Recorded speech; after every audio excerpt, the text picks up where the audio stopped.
Assalamualaikum, halo semuanya. Perkenalkan, saya Nadia dan di sini juga ada. Saya Najwa, di sini kita akan memberikan sekilas informasi tentang wahana Dermaga Ponton. Nah, sebelum kita menjelaskan tentang dermaga ponton, saya mau mengenalkan sedikit tentang narasumber kita, Insinyur Arif Margana, Sarjana Kehutanan, Magister Manajemen. Pagi Bapak, Pagi, Dek. perkenalkan saya Nadia dari SMA Negeri 16 Bandung. Izin untuk mewawancarai Bapak tentang inovasi. Sebelumnya, Bapak namanya siapa? Baik, terima kasih, Dek Nadia. Dari SMA mana? 16 Bandung. 16 Bandung. Saya Arif Margana.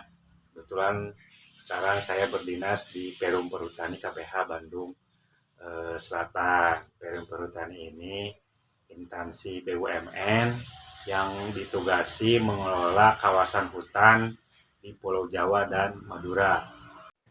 Oke, udah tahu kan siapa narasumber kita? Sekarang langsung aja masuk ke informasi Dermaga Ponton. Dermaga ponton merupakan jembatan kayu terapung yang dibuat membentang kurang lebih 50 meter dari tepian kawah menuju titik pusat danau kawah. Wahana ini merupakan sarana wisata yang disediakan bagi pengunjung yang ingin melakukan swafoto di lokasi wisata. Sampai hari ini, Dermaga Ponton menjadi salah satu wahana yang sangat diminati oleh pengunjung wisata Kawah Putih. Untuk informasi lebih lengkap ada di video selanjutnya. Selamat menyaksikan. Langsung ke pertanyaannya aja Ya. Bapak ya. Yang pertama, sebelumnya apa sih inovasi yang udah Bapak buat? Baik, inovasi yang pernah saya lakukan, pernah buat ketika saya bertugas di bidang wisata. Dulu saya pernah mengelola wisata Kawah Putih di Ciwidey, Ranca Upas. Nah, itu banyak inovasi yang sudah kita buat, sudah kita kembangkan di lokasi wisata tersebut. Di antaranya di Kawah Putih, yaitu kita membuat dermaga ponton. Itu. Yang dimaksud dermaga ponton itu apa? Jadi, gimana? Kenapa dibuat? Kenapa dermaga ponton itu? Dermaga ponton itu adalah jembatan yang terapung membentang kurang lebih panjangnya 50 meter dari tepi Kawah Putih ke tengah Kawah Putih. Jadi tujuannya supaya pengunjung bisa menikmati, bisa spot selfie di tengah-tengah Kawah Putih itu. Yang latar belakangi Bapak membuat itu apa? Yang di latar belakang kenapa perlu dibuat dermaga ponton, Kawah Putih itu merupakan ikon wisata di wilayah Bandung Selatan. Ya, kondisi alamnya yang begitu menarik, begitu bagus sehingga orang tertarik mengunjung ke sana. Tetapi berdasarkan hasil survei kepuasan pelanggan, kita melakukan survei ke pelanggan, apa sih yang menjadi daya tarik di sana, kemudian berapa kali dia datang. Nah, berdasarkan hasil survei, itu 90% pengunjung datang hanya satu kali. Kemudian sisanya itu variasi, ada yang 2, ada yang sampai 3. Nah, dari jumlah pengunjung yang hanya datang satu kali sebanyak 90%, ini artinya perlu ada daya tarik tersendiri di Kawah Putih, sehingga orang bisa datang lebih dari satu kali. Nah, atas dasar pertimbangan itu dari hasil survei, maka perlu dibuat suatu wahana atau daya tarik yang lain selain kawahnya. Itu yang menjadi latar belakang kenapa harus dibuat dermaga ponton. Nah, kenapa harus dibuat dermaga ponton? Dari hasil diskusi dulu saya bersama tim bahwa orang itu senang bersuapoto, berselfie, ya seperti itu. Sehingga orang datang ke Kawah Putih hanya dipoto di pinggir-pinggir Kawah Putih. Nggak bisa ke tengah karena kan nggak boleh ya, bahaya. Nah, sehingga untuk menciptakan daya tarik itu perlu dibuat suatu sarana sehingga konsumen atau pengunjung itu bisa agak ke tengah. Maka dibuatlah dermaga ponton. Jadi dermaga itu yang terapung. Gitu. Kenapa latar belakangnya dibuat dermaga ponton itu? Latar belakangnya. Nah, mulai kapan sih yang dibuat dermaga ponton itu? Itu tahun 2017 ya. Tahun 2017 sebelum Covid kita buat dermaga ponton. Waktu yang dibutuhkan kurang lebih 5 bulan. Ya, Cukup lama ya. ya cukup lama karena kita harus mengevaluasi dulu dari berbagai aspek karena ini menyangkut keselamatan pengunjung. Jadi konstruksinya seperti apa, bahannya seperti apa, sehingga bisa tahan lama karena kan kawah putih itu mengandung belerang. Iya, ya. Nah, sehingga kalau terbuat dari bahan besi itu bisa korosi, bisa karatan, sehingga daya tahannya pendek, kurang. Makanya perlu sampai 5 bulan itu perlu aspek penelitian dulu supaya umurnya panjang, kemudian aman gitu. Nah, untuk dibuat dermaga ponton itu berapa biaya sih yang udah dihabiskan untuk membuat dermaga ponton? Biaya dulu lupa lagi ya berapa. Itu kurang lebih kalau nggak salah ya, saya udah lama 2017 itu hampir 233 juta biaya yang dibutuhkan untuk membuat dermaga ponton. Cuma cukup besar juga karena kita kan harus safety. Iya, Kayunya dibuat terpilih. Udah pernah ke Kawah Putih belum? iya benar. Belum. Nah, nanti lihat ke sana ada dermaga ponton, main ke sana. Itu harus dibuat dari barang-barang yang berkualitas sehingga ya biayanya cukup mahal. Nah, untuk peresmian dermaga ponton itu kapan? Itu tahun 2017 sekitar bulan September. Ya, sekitar bulan September 2017 itu mulai dibuka untuk Tapi sebelum dibuka, kita ada uji coba dulu, kurang lebih 1 bulan.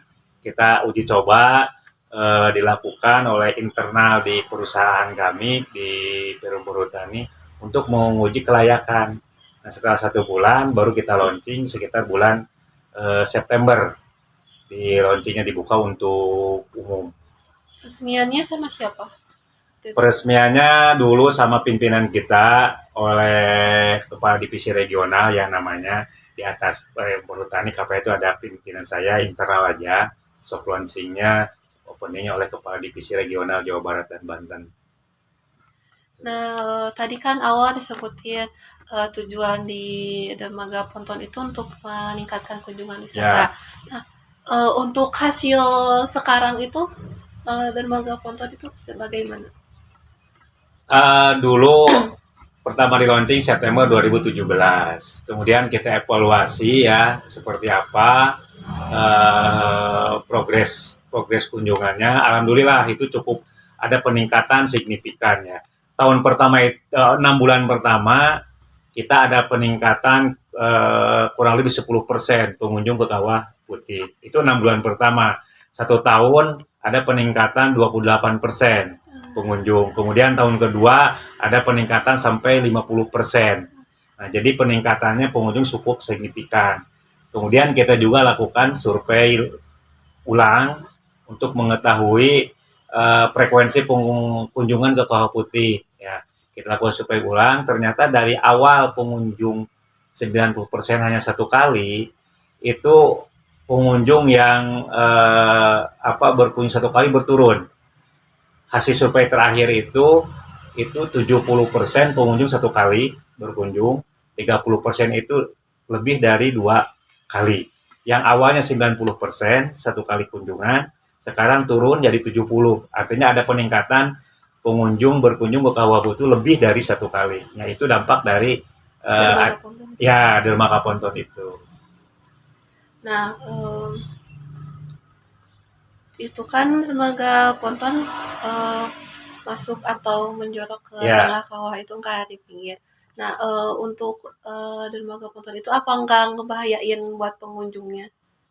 Tadi disampaikan ya di awal bahwa kita ada uji coba dulu untuk keselamatan. Nah, dari situ kita evaluasi, kita tentukan standar operasional prosedur atau SOP. Jadi untuk mengurangi tingkat resiko kecelakaan pengunjung karena itu masuk ke tengah kawah, kita dibatasi. Maksimal itu pengunjung yang masuk ke dermaga ponton hanya 15 orang. Maksimal. Itu selama 10 menit. Ya, dibatasi maksimal 15 menit. Kenapa? Pertama, untuk memberi kesempatan lain. Kedua, karena kan mengisap bau belerang. Oh, Kalau terlalu lama itu membahayakan, pengunjung bisa pingsan. Makanya setiap yang masuk dikasih masker untuk mengurangi bau belerang tersebut. Jadi antisipasi keselamatannya tadi dibatasi pengunjung, dibatasi jumlah waktu dan dikasih masker. Dan satu lagi, masuk ke sana itu tidak gratis, berbayar. Dulu waktu pertama launching itu harganya 10.000 per orang. Nah, jumlah pengunjung ya hampir 80% pengunjung yang ke Kawah Putih itu ke Dermaga Pontон, sehingga pendapatannya cukup signifikan. Dari segi pengunjung tadi ada peningkatan sampai 50%, nah 20 sampai 50%, kalau dari segi pendapatan itu sampai 50% peningkatan pendapatannya. Itu ya Bapak terima kasih buat. udah cukup. Ya, ya Oke. Bapak, terima kasih untuk wawancaranya, udah mengurangi waktunya juga. Sama-sama, semoga sukses. Amin. Denadianya sukses, meraih apa yang diinginkan. Ya. Ya, Bapak, cukup. terima kasih. Sama-sama. Nah, sudah selesai kan wawancara kita? Gimana? Menarik banget ya Dermaga Pontон ini. Buat yang belum pernah ke sana, kayaknya harus banget gak sih untuk datang ke sana? Wajib banget deh. Apalagi kalau yang suka foto-foto pasti bagus. Atau enggak buat yang pre-wedding juga bisa kan? Iya dong. Oke, segitu aja informasi tentang Dermaga Pontон dari kita. Terima kasih yang sudah menyaksikan dari awal sampai akhir. Sampai jumpa lagi. Bye-bye.